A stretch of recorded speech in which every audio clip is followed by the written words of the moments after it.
Good evening and welcome to Scotland at 7. My name is Patryk Witkowski and I'm joined today by the former Deputy Presiding Officer, Linda Fabiani. Thank you for joining us. Hi there. Our first story on the agenda is the Ukraine update. It's day 693.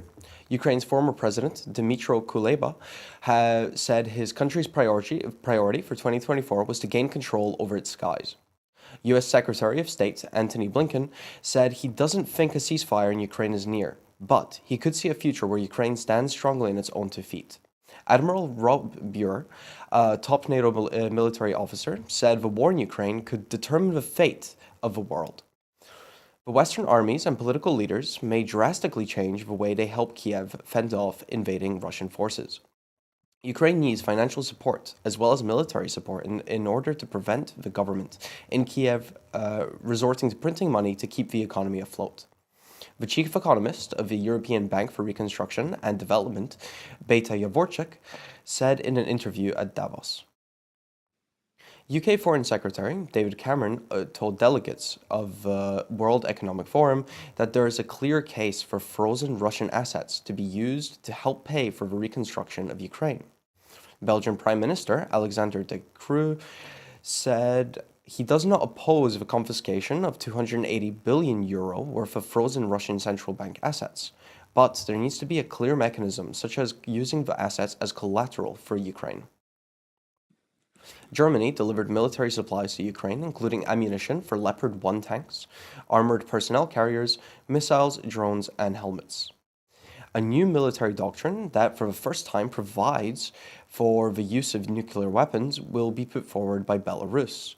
Russia is developing its relations with North Korea in all areas, including sensitive ones. Kremlin spokesperson Dmitry Peskov said on Wednesday.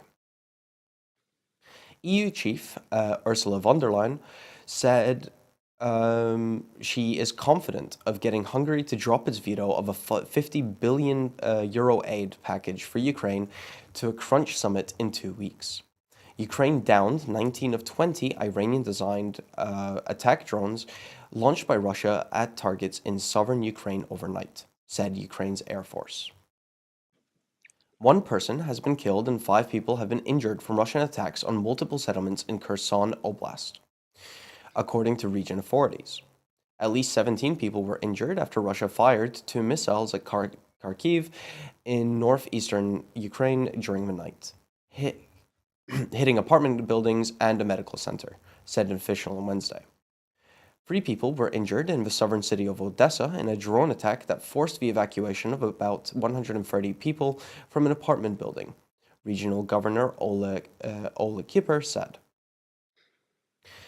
The Russian Defense Ministry said Wednesday that 2 winged Ukrainian drones and 4 missiles were shot down over the Belgorod region overnight and another around noon local time on Wednesday. It provided no details about damage or injuries. Authorities in Estonia have arrested former professor Vyacheslav Morozov on espionage charges in a case that his university said shows Russia's intent to orchestrate anti-democratic action in the Baltic country. Western companies supplied Russia with critical components for $2.3 billion in the first 10 months of 2023, despite sanctions on Moscow, the Ukrainian president's office said on Wednesday. Asking you, Linda, I was wondering, I suppose the final part of that report, it kind of reopens that question of just how effective the sanctions on Russia were. What are your Mm. thoughts on that? Well, oh gosh, my thoughts on that go back a long way. I think Putin's actions over a long time, way before the invasion of Ukraine, were worthy of looking at proper sanctions. But actually, what was going on, certainly in the UK, was that we were courting the Russian oligarchs, Westminster, and those in charge, Boris Johnson in particular, making one of them a member of the House of Lords, for example. Um, and the amount of Russian money that came into London and other capitals as well across Europe. So the UK and the international community were turning a blind eye for an awful long time at some of the stuff that was going on through Putin in Russia, in Moscow. And, you know, to then, when we had the invasion of Ukraine, be so horrified and so surprised and, start to talk tough just struck me as being highly hypocritical. So, no, I don't think there really has been an effective embargo at all on things Russian. Thank you so much. Moving on to the Israel-Gaza. 24,448 Palestinians have been killed and 61,504 have been wounded in Israeli strikes on Gaza since October 7th. Yeah. The Gaza Health Ministry said in a statement today. Speaking at Davos, UN Secretary General Antonio Guterres has repeated his call for an immediate humanitarian ceasefire in Gaza and a process that leads to sustained peace for Israelis and Palestinians based on a two-state solution. The Jordanian army said today in military field hospital in the city of Khan Yunis in Gaza that it was badly damaged as a result of Israeli shelling in the vicinity. In a statement, the army said it held Israel responsible for a flagrant breach of international law. More people in Gaza are likely to die of hunger and famine than war, the chair of a Palestine Investment Fund, PIF, has claimed. On Monday, the World Food Programme executive director said people in Gaza risk dying of hunger just miles from trucks filled with food, due to a failure to allow aid into the territory. The entire population of Gaza has been rated as in crisis or worse of acute food insecurity by the Integrated Food Security Phase Classification. A deal to allow the delivery of medicines to hostages in Gaza and aid into the territory has been agreed after mediation from Doha and Paris. A political row has been developing in Israel over the terms of the deal, with Interior Security Minister Itamar Ben-Gvir demanding that Prime Minister Benjamin Netanyahu use his authority to insist on the consignment being inspected by Israel.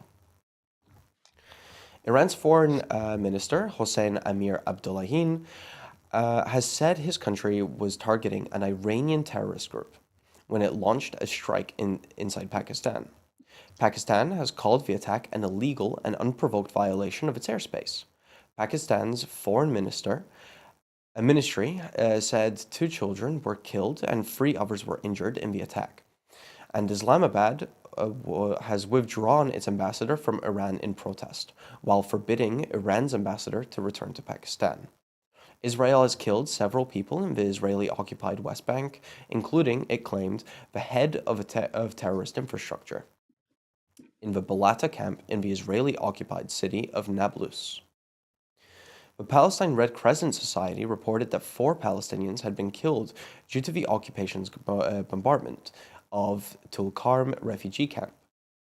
It also said its ambulances were prevented from assisting at the scenes of a strike near Nablus by Israeli forces. Palestinian news agency Wafa reported 85 Palestinians were detained overnight. Israel has detained about 6,000 Palestinians in the occupied West Bank since October 7th. Israel has claimed to have killed a Hamas member who it believes was responsible for interrogating individuals suspected of espionage. In the southern Gaza Strip, the Israeli military said IAF aircraft eliminated Bilal Nafal, who was responsible for interrogating individuals suspected of carrying out espionage activities against the terrorist organization in the southern Gaza Strip. The Israeli Defense Force, IDF, said it had struck Hezbollah targets in Lebanon on Wednesday morning in retaliation for what it claims was a missile launch. I was wondering, Linda, do you think that Scotland is applying enough pressure for aid to Gaza? Or do we need like a serious ramping up from Scotland itself?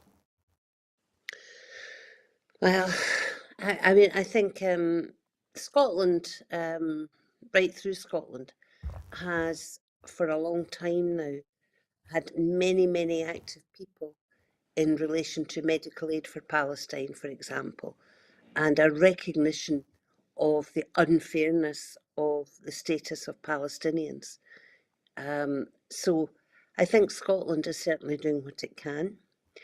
I think both in terms of um, civic society and also the Scottish Government trying to put as much pressure as they possibly can on Westminster to be then putting pressure on Israel along with their partners. But, there's a limit to what individuals and groups and governments can do when you have a government like that in Israel at the moment, which is carrying out a totally disproportionate attack on both Gaza and indeed in the West Bank. And I think Antonio Guterres is quite right in what he says, that there absolutely should be a ceasefire. When you look at, I wrote down the numbers you said there, 60,000 plus injured, 24,000 plus dead. And, the amount of civilian establishments that have been hit, like hospitals, etc., is absolutely horrendous. I am more and more coming round to having total support for the South African case that was recently put forward. And part of that, to me, is informed by the way that the Israeli government, individuals within the Israeli government, the rhetoric they're using about Palestinians is absolutely horrendous. They're more or less saying that the entire population of Gaza and the West Bank are terrorists. They talk about them as if they're subhuman and do not require the same care as any other people on this planet. I find it absolutely horrendous. And I just want international pressure to keep growing. But it's about time that government in Israel was called out. I do have some comfort that there's a lot of people in Israel itself who are protesting against what the government are doing. We hear reports about the protests about the Israeli hostages, but there's protests going on as well about the targeting of civilians in Gaza. So, and about indeed the continued land grabs in the West Bank. I want that pressure to keep building. I want them to stop killing people. And I hope in the longer term we can seriously talk about a two-state solution, although I think the current Israeli government is not remotely interested in that. Thank you. As we come on air this evening, the House of Commons is voting on the UK government's Rwanda bill. The bill has widened splits in the Conservative Party, with those on the right demanding the bill be amended to make it possible to ignore human rights laws and send asylum seekers to Rwanda. The bill has caused concerns to trade unions, who have condemned the plan to change a Whitehall rule so that civil servants must ignore Strasbourg judgments halting Rwanda deportation flights. UK Legal Migration Minister Michael Tomlinson said today that ministers were planning to tweak the Civil Service Code to order officials to follow ministerial decisions even if they block last-minute injunctions from the European Court of Human Rights. Rwanda's President Paul Kagame has said today that there are limits to how long attempts to implement an asylum deal with Britain can drag on, indicating he would be happy for the scheme to be scrapped. The SNP has said that callous and abhorrent Rwanda bill will not be passed in Scotland's name and has urged the UK government to scrap it without delay. Commenting, the SNP's Home Affairs spokesperson, Alison Fulis, MP, said, "The UK government's Rwanda bill is deeply callous and immoral and will not be passed in Scotland's name. The Home Secretary's own briefing states that Rwanda has issues with its human rights accord, and it has recently granted asylum to Rwandan refugees. They know the bill will not work and therefore must be scrapped without delay." Ms. Fulis finished her speech in the House of Commons by quoting Robert Burns. "For Ada and Adat, it comin yetter that man to man world o'er. Shall brothers be for Adat." um, I'm very sorry Well, if I do you know, butchered that. I'll If you know. tell you what, Patrick, that was a grand attempt. For all that and all that. It is, and man to man the world hour shall brothers be for all that. And it's an absolutely wonderful sentiment. And it's a sentiment that the UK government just does not recognise in any way whatsoever. Mm, It's horrendous. Robert Burns has got a lot to teach them, I'll tell you. But people with any kind of morals has a lot to teach them as well. Alison also said that she felt that what the UK government was wanting to do was state-sponsored people trafficking. That hit home with me because she's absolutely spot on with that. There's an ethical question, and we've covered that. But there's also a constitutional question. The way they're trying to ride a coach and horses through safeguarding legislation that we have in relation to human rights. They've already limited, you're talking about limiting the ability for people to appeal decisions. They are also now trying to change the civil service code, so that civil servants have to ignore international law. And that's absolutely horrendous. And I know I'm certainly not a proponent for the House of Lords, but I know that there are those in the House of Lords who are absolutely appalled by this potential breach of the unwritten constitution of the UK. And it's pretty horrendous, that the Civil Service Union, the FDA, which is for senior civil servants, they're campaigning against this because they're horrified at the idea that their members can be put in a position to absolutely ignore international law. Be interesting to see what the Supreme Court might have to say about it as well when it gets to that. They're just a bunch of rogues. There's another Burns quote: if you put a parcel of rogues in a nation, as far as I'm concerned, that's what the UK government is. thank you. Thank you for that.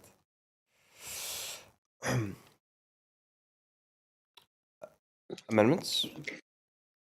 Yeah, they're talking about Oh, the rebel Tories are actually wanting to go even further with this. So I don't know what stage the debate is at the moment. mm. We'll find out after the programme. Yeah, they're just voting on amendments right now. We might get updates throughout the show of a Oh, are committee. they, Patrick? Right. Mm. Yeah, well, that's interesting. We'll see where that gets to. Yeah, But so we might every get so often we keep getting, they keep talking about Rishi Sunak's coat being on a shaky nail, but they always seem to jump in and save him at the last minute. So we'll see how that goes, eh? right. There's a growing rebellion, it seems. We'll get updates throughout the show. For now, I think we can move on to UK inflation. UK inflation rose to 4% in December, in the first increase for 10 months, complicating the timing of any cuts in the interest rate by the Bank of England. The Office for National Statistics said annual inflation was measured by the Consumer Prices Index went up by 3.9% reading in November, confounding city economists' forecasts of a modest decline to 3.8%. The pound rose on global currency markets today as city investors bet that stickier levels of inflation could force the bank to keep interest rates set at the highest level since the 2008 financial crisis for longer than anticipated.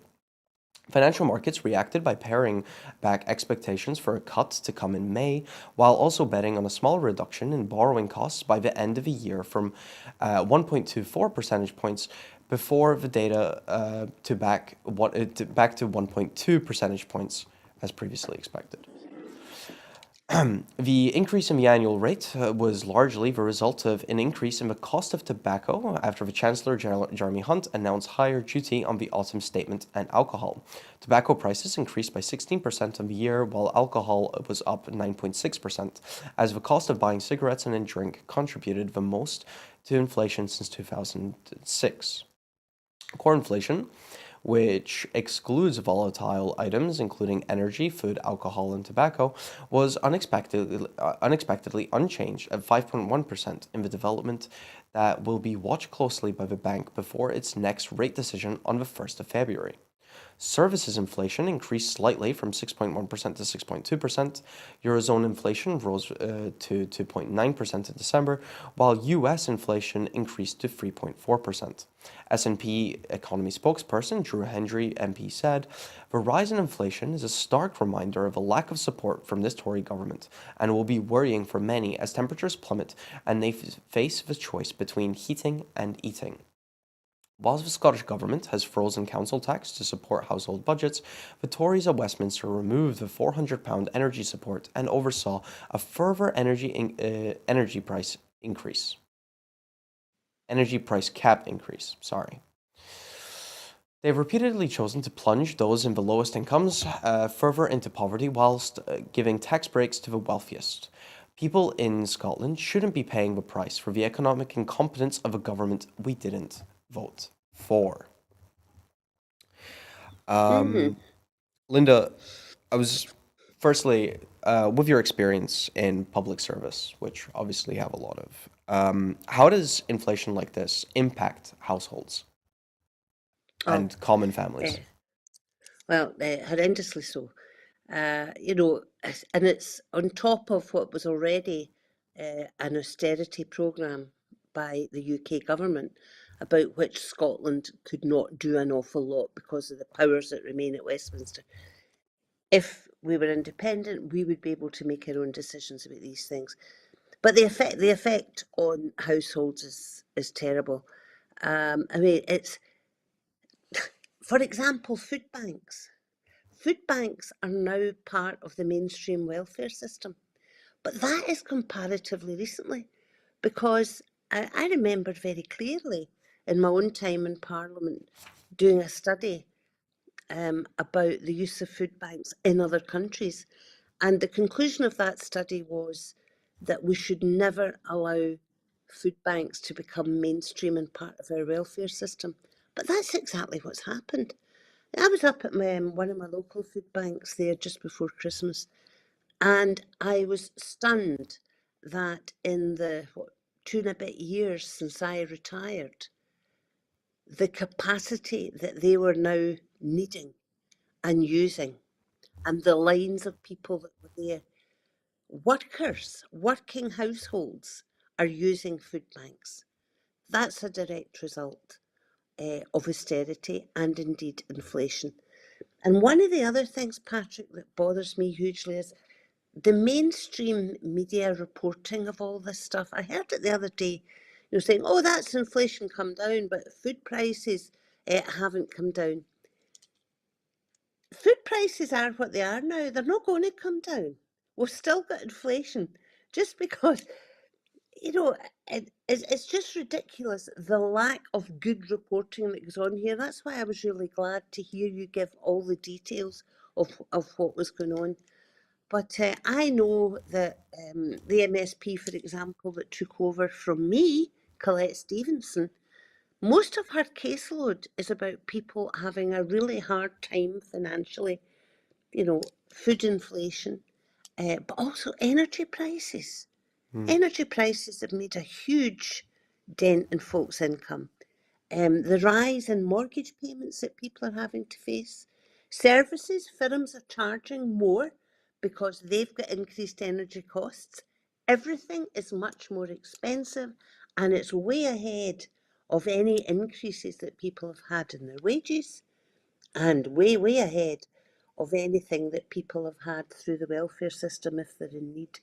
So the effect on individuals and communities is really, really bad. Thank you very much. Calls for Fujitsu to back up their words with actions over compensation for victims of a post office Horizon scandal. The UK Business Minister, Kemi Badenoch, has written to Fujitsu to demand talks on how much it would pay towards compensating Post Office Horizon victims after the scandal wiped more than $1 billion worth of its value. The share slump followed testimony from one of its senior executives on Tuesday, who told MPs the Japanese technology company had a moral obligation to contribute to any redress for the hundreds of post office operators who were wrongfully prosecuted on the basis of faulty IT system. The SNP said Fujitsu must back up their word with actions over compensation to victims to the Post Office Horizon scandal. Marion Fellows, the SNP MP from Motherwell and Wishaw, who has been campaigning for justice for sub-postmasters for years, has today written to Mr. Patterson urging the company to commit to making a first payment of £10 million to victims of a scandal by the end of January. Although the sum doesn't come close to delivering the full financial redress victims are owed, Fellows claimed the payment would be a positive first step and be a show of good faith going forward. Commenting, Marion Fellows MP said, Fujitsu has profited for decades by covering up their mistakes and are complicit in allowing Labour, Lib Dem, and Tory mismanagement of their IT failures. It's a positive sign that they feel a responsibility to the victims of their mess, but they must now back their words up with action. To commit to paying a sum of £10 million to victims by the end of the month, accepting that this will not yet settle everything, but as a positive first step would be a show of good faith, which seems of short supply in this case. No one party is wrecking lives and livelihoods can be let off the hook, and no one who was a victim of this should be made to wait any longer for justice their due. Already, too many people whose lives and livelihoods were ruined by the scandal have passed away without ever seeing justice or the acknowledgement from those who accused them of wrongdoing, and they were innocent all along. It falls upon Fujitsu, who has just as it does the UK government and the Post Office, to deliver justice to those who are still alive, to see it contributing to the full financial redress victims are rightfully owed. End quote. Linda, obviously this Post Office scandal, roughly 900 roughly accused, 4 suicides attached to the scandal, people jailed, wearing monitoring bracelets, serious impact on mental, physical health and people's financials. Um, what does rightful retribution even look like in this case? I don't think there can be any full retribution for people who have suffered through this. I mean, I think Marion's quite right, and she's been working in this for a long, long time, as have others. And that's part of the issue that I'll get on to. So, yes, I think there should be a gesture made straight away in good faith, if you like, although there's been a severe lack of good faith in this whole carry on.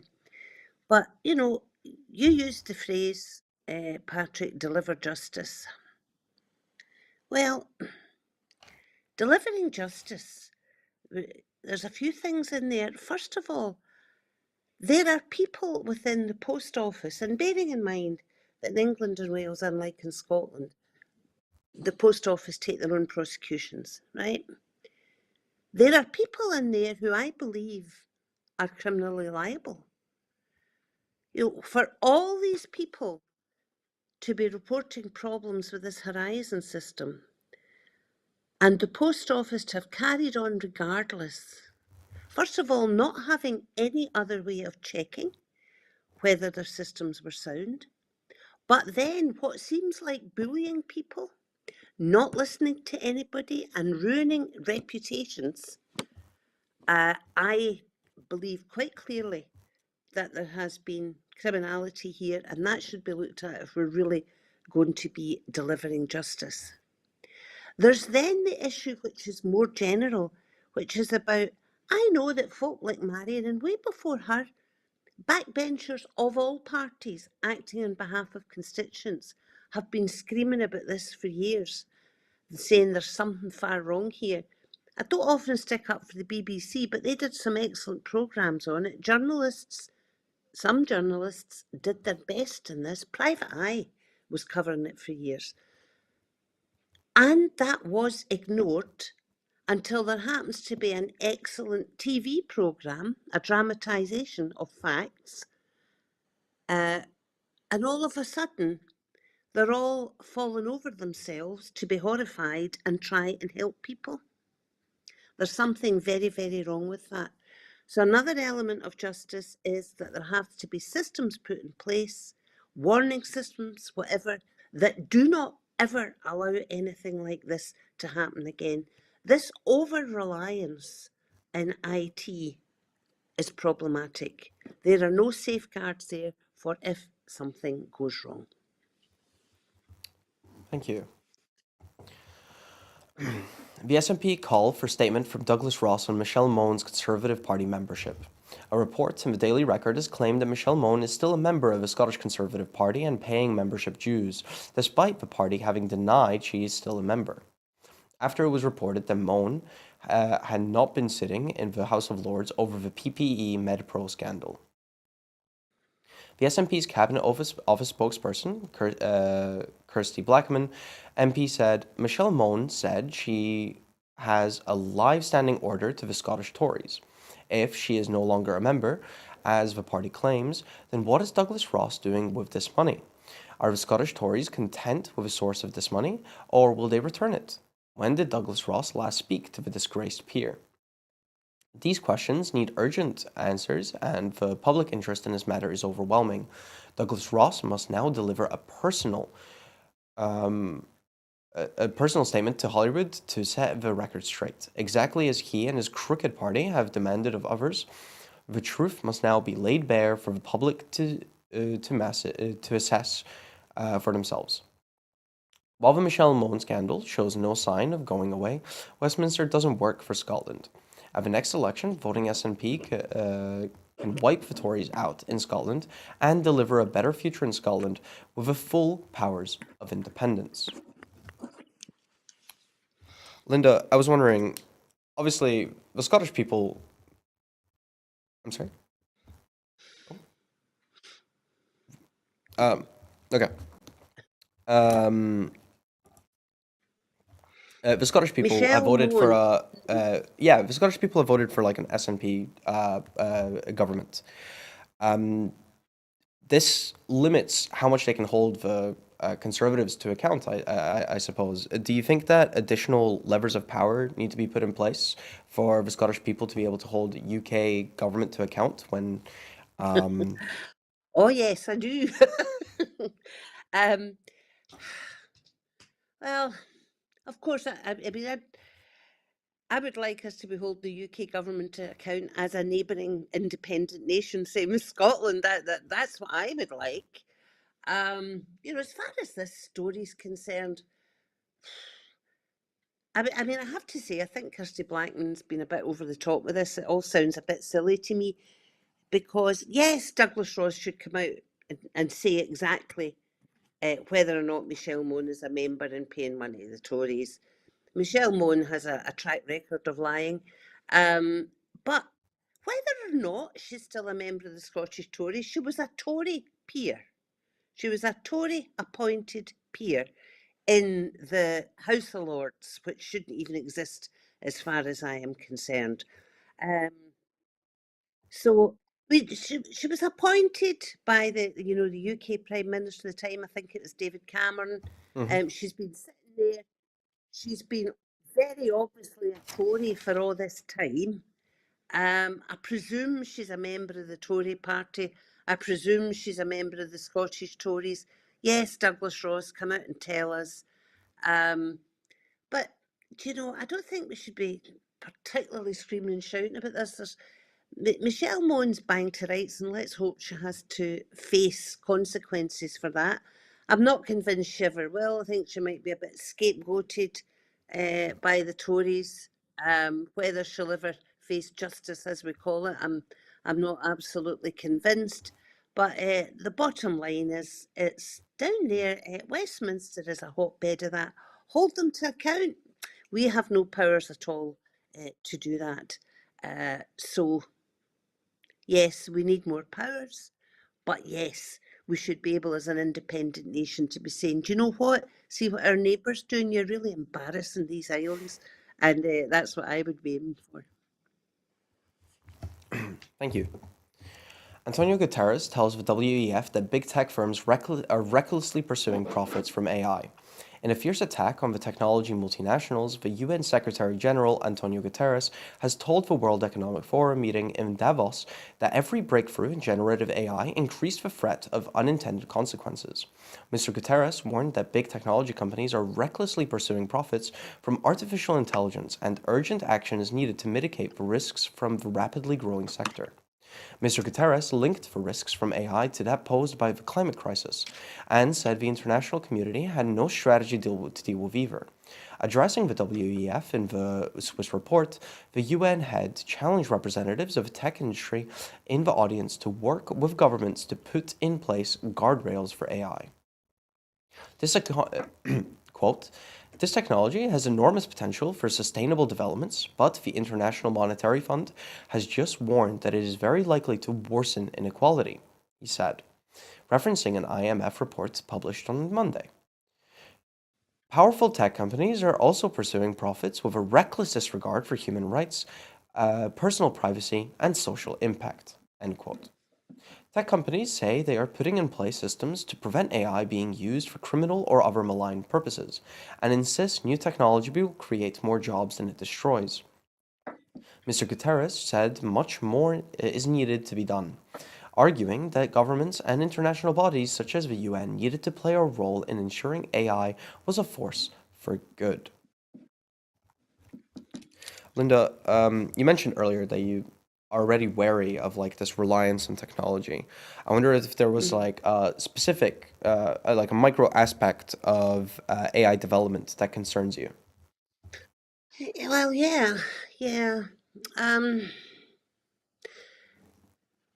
listening to some of the stuff that Mr. Guterres said, and whilst I agree with everything he's saying, it was all very familiar because I remember these things being said when we started to become reliant on the internet, etc.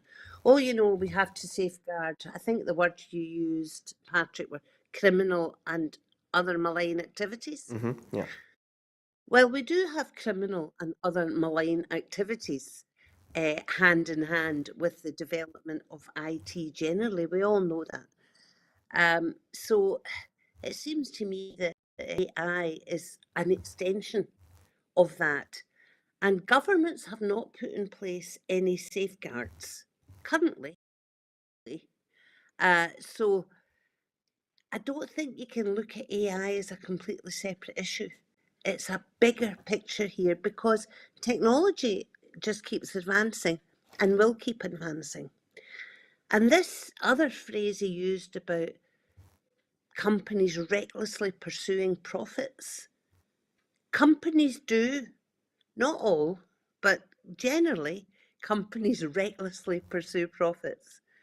And the issue there is about state governments, and the UK is amongst the worst that I can see, do not put any measures in place to stop companies recklessly pursuing profits because it's all about the shareholders rather than the consumer. And yes, when you're in a society that does that, equality suffers, human rights suffer, and we've seen it in the UK, over the past couple of decades, that the gap is widening between the haves and the have-nots, and the trickle-down economics that they all talked about are not working. And again, we talked about more powers for Scotland. I would like to see Scotland having the power to put some safeguards in place in that regard, and we don't have that at the moment. Thank It you. covers so much, Patrick. It covers employment, it covers taxation, Mm. and it covers safeguarding about recklessly pursuing profit. And at the end of the day, it's about democracy as well.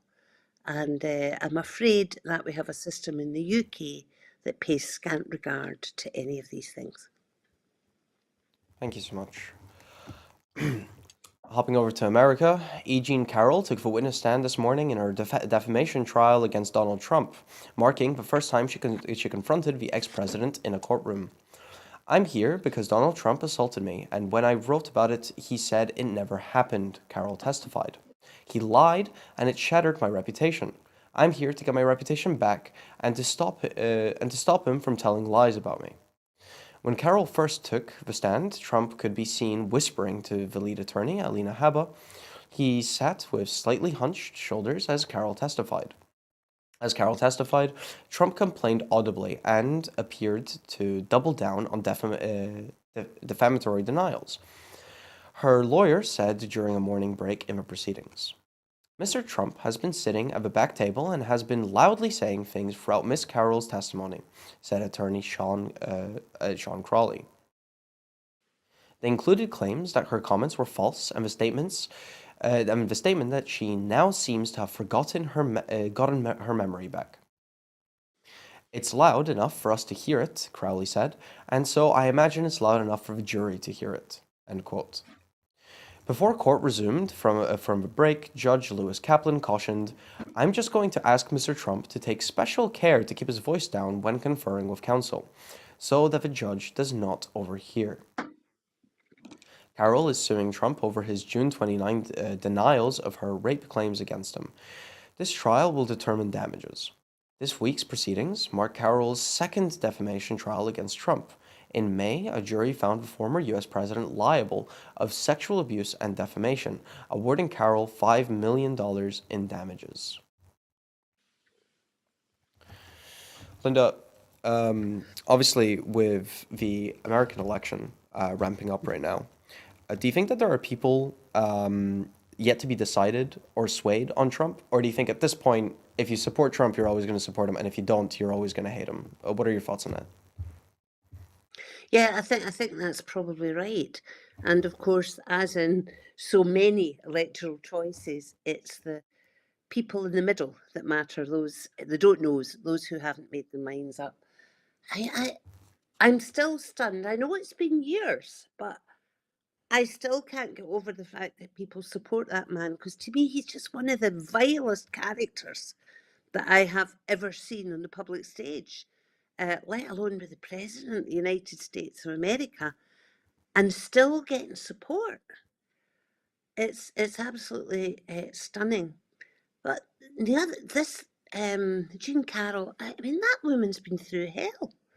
When you read, she's talking about her reputation, etc. But when you actually read into it, what that woman has been suffering since that first trial, since she first came public with her accusations against Donald Trump. She's had threats. She's been hammered on social media. Her career has suffered. It's been absolutely awful. And that man is still sitting in that court making comments about her. I think she's a very, very brave lady. But yeah, as you say, you've got this rump of people who think he's wonderful. And you have a rump of people like me. I wish there were more of them in the US with the vote, who are absolutely horrified at the thought of him ever becoming president again. There's a lot of convincing to go on with the people in the middle. I think Joe Biden's a good guy, but I'm really disappointed generally in the Democratic Party for not, I don't know, for not really being a counter to Trump and his folks in so many ways. I'm disappointed in the Republican Party because they used to be um, pretty decent many years ago now, before the Tea Party stuff, and not the Boston Tea Party, I hasten to add, but the Tea Party members that ended up elected to Congress and the Senate. But I'm disappointed in both of these American parties. They both had pretty good traditions in different ways. They became one a wee bit more left wing, one a wee bit more right wing, but the bulk of the representatives were decent people. Seems to me that the lunatics have taken over the asylum these days in America, and it doesn't bode well for the future at all. Thank you. A study reveals Greenland is losing 30 million tons of ice in an hour. It's losing 30 million tons of ice an hour. I didn't even want to believe that sentence when I was reading it. I'm sorry. Um, the Greenland ice cap is losing an average of 30 million tons of ice an hour due to the climate crisis, a study has revealed, 20% more than some previously thought. Some scientists are concerned that this additional source of freshwater pouring into the North Atlantic might mean a collapse of the ocean currents called the Atlantic Meridional Overturning Circulation, AMOC.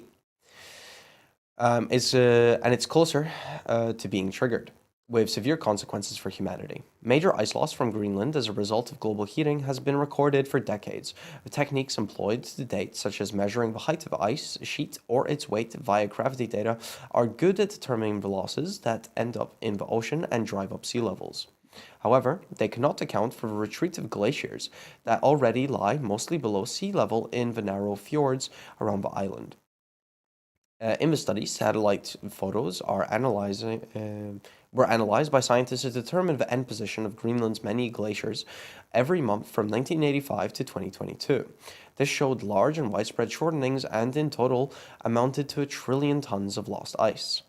The AMOC was already known to be at its weakest in 1,600 years, and in 2021, researchers spotted warnings of a tipping point. A recent study suggested the collapse could happen as soon as 2025 in the worst case scenario. A significant part of the Greenland ice sheet itself is also thought by scientists to be close to the tipping point of irreversible melting, with ice equivalents to 1 to 2 meters of sea level rise probably already expected.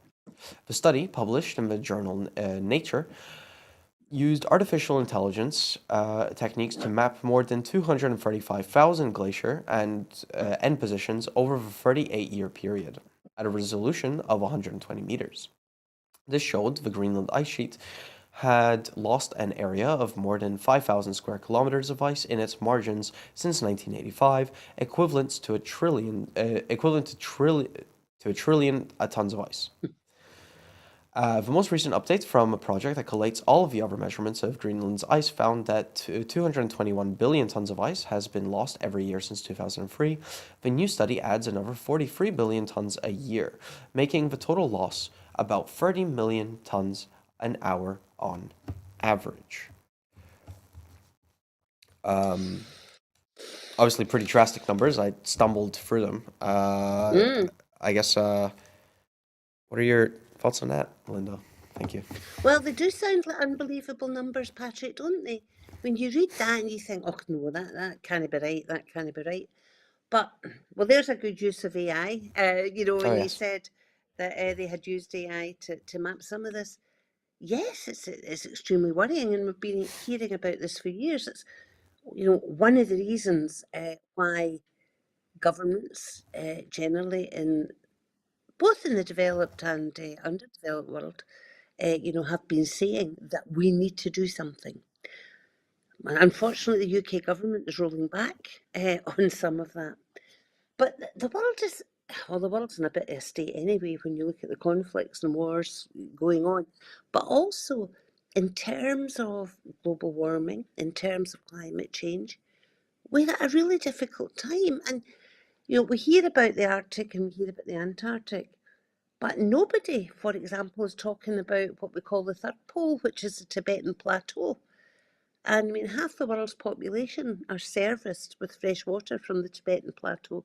There are issues there as well that are being caused by various environmental factors as well as man made factors. So the world is facing a really, really difficult time and crisis. In the poles, you don't have a lot of population, but in the Tibetan Plateau, there's a huge population that could end up having to migrate. And that brings all the other issues, some of which are current, and will make it much worse. So, yeah, it really has to be taken seriously by governments and by individuals. And I'm not convinced that we're really realising the extent of it. And part of that, Patrick, is about the big figures because it just seems so unbelievable. Thank you so much. First Minister Hamza Youssef has announced long-term funding to ensure innovation continues to grow and support Scotland's economy. Annual funding of up to £8 million has been allocated to the Scottish Innovation Centres, delivered through the Scottish Funding Council (SFC). The centres work with Scotland's colleges, universities, and research institutes to drive innovation in businesses as well as the public and third sector. The announcement was made of the opening of a new national retrofit centre for Scotland at Built Environment Smarter Transformation (BEST) in Hamilton. This new facility will help to revolutionise retrofit of buildings in Scotland through use of new technologies, materials, and processes such as passive house. Passive house? BST supports Scotland's construction sector, helping the industry embrace innovations from like drones, robotics, and exoskeletons. First Minister Hamza Youssef said, "Innovation and collaboration are at the heart of our work to grow our economy, and that is why I am delighted to announce funding of up to £8 million per year for the SFC's new investment plan for innovation centres. This is a long-term commitment that will deliver greater stability and allow them to sustain and deepen their impact. The centres allow businesses and organizations to innovate by working with the best form academia to develop new products and processes. This will drive positive societal impact and economic prosperity across the country." Now, Linda, I've referenced before your vast amount of knowledge and time in the public sector. Was there an area of innovation that you always really wanted, always demanded for, and always had like a drive to see enacted? Well, back to our previous discussion, about trying to achieve net zero. Housing. You mentioned retrofitting of housing. I think that's crucial. We're starting to get a bit better in new build housing in terms of insulation, in terms of, for example, solar and different forms of heating like district heating and heat pumps, although I know there's some controversy about them. But one of the big issues in Scotland is older houses. Sometimes the kind of construction makes it very difficult. So retrofitting, I think, is absolutely a huge deal that we have to bite the bullet on and really make differences in. So passive housing is fine when it comes to new building, but retrofitting is crucial when it comes to older housing. Not just housing, in fact, there's a lot of industrial estates and industrial units across the country that are losing energy as fast as they're using it. So I think there's a big issue there. Scotland's always been good at innovation. At the time when we were able to take advantage of European funding, for example, research funding, etc., Scotland punched above its weight in the UK in terms of innovation. And still does, still can, but we don't have the European funding anymore. So this funding injection is good. We are at the cutting edge of technology. You mentioned robotics, you mentioned drones. You also mentioned something called exoskeletons, and I've no idea what that is. Patrick, I'm going to look that up.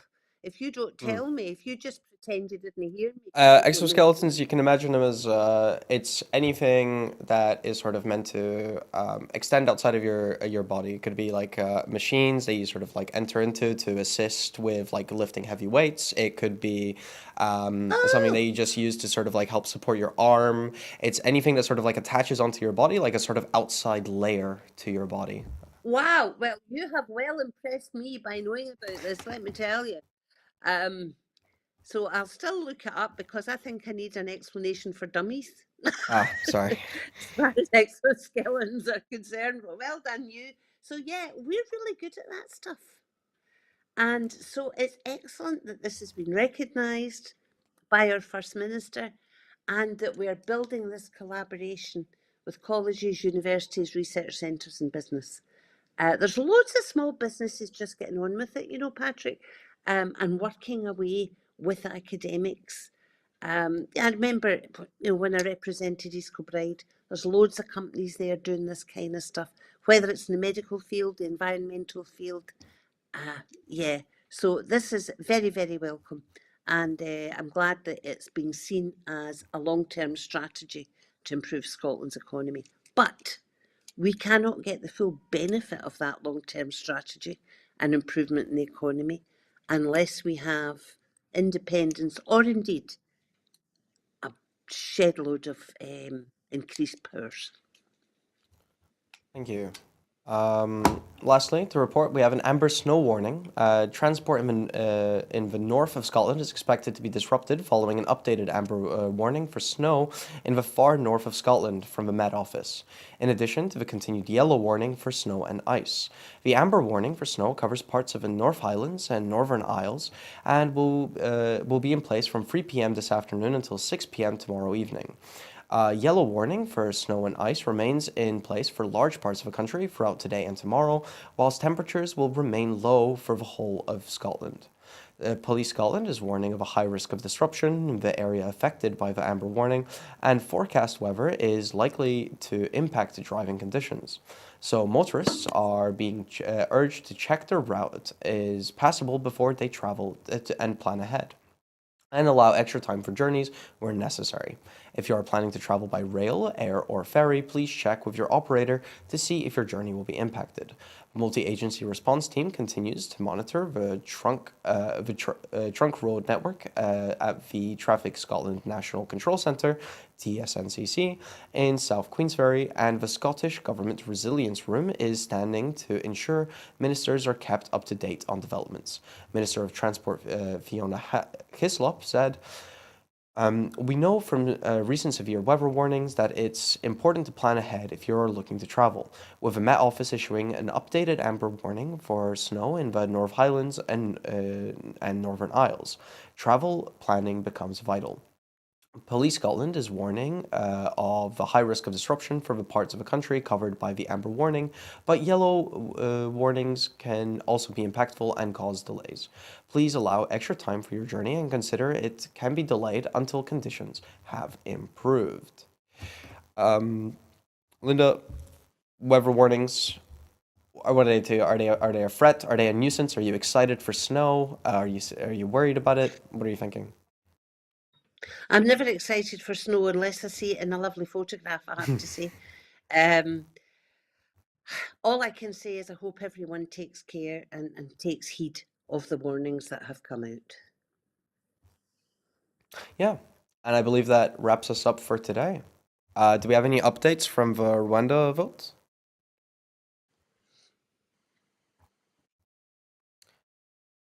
Committee votes are still ongoing, so unfortunately, I don't think we'll be able to.